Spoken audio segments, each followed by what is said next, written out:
होइन के गर्नु हुँदैछ तपाईँ मोबाइल चलाउँदैछु अनि यो महिना त मर त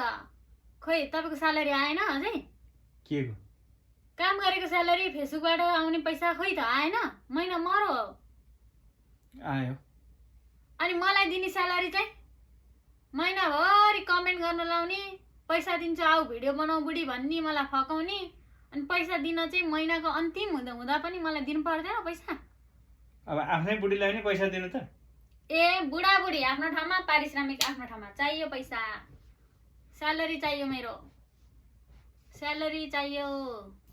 छिटो पैसा आएको साँच्ची मलाई स्यालेरी दिनुभएको हो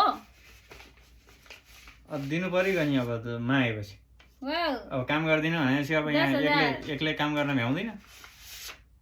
20,000 मेरो स्यालेरी कति धेरै लु हेर्नु 5,000 टोटल आयो 25,000 स्यालेरी एक महिनामा कति मजा हुन्छ होला यसरी महिनामा स्यालेरी लिँदा थ्याङ्क यू सो मच अब अलिक कामहरू अलिकति तीव्र गतिमा बढाएर गर नि अब यो निकै सुस्त तरिकाले गरिरहेको छु यो 25,000 अर्कोचोटि चाहिँ अलिकति राम्रोसँग गऱ्यो भने मात्रै कामको आधारमा दिने गर्छु म अब काम कति कमेन्टहरू गर्छौ दिनभरिमा होइन अनि त्यसको आधारमा अब कति भिडियोहरू कस्तो बनाउँछौ कतिको भाइरल हुने खालको भिडियोहरू बनाउँछौ त्यसको आधारमा चाहिँ म अर्को महिनाबाट चाहिँ तिम्रो पारिश्रमिक दिन्छु होइन त्यो अनुसारले कामहरू अगाडि बढाउनु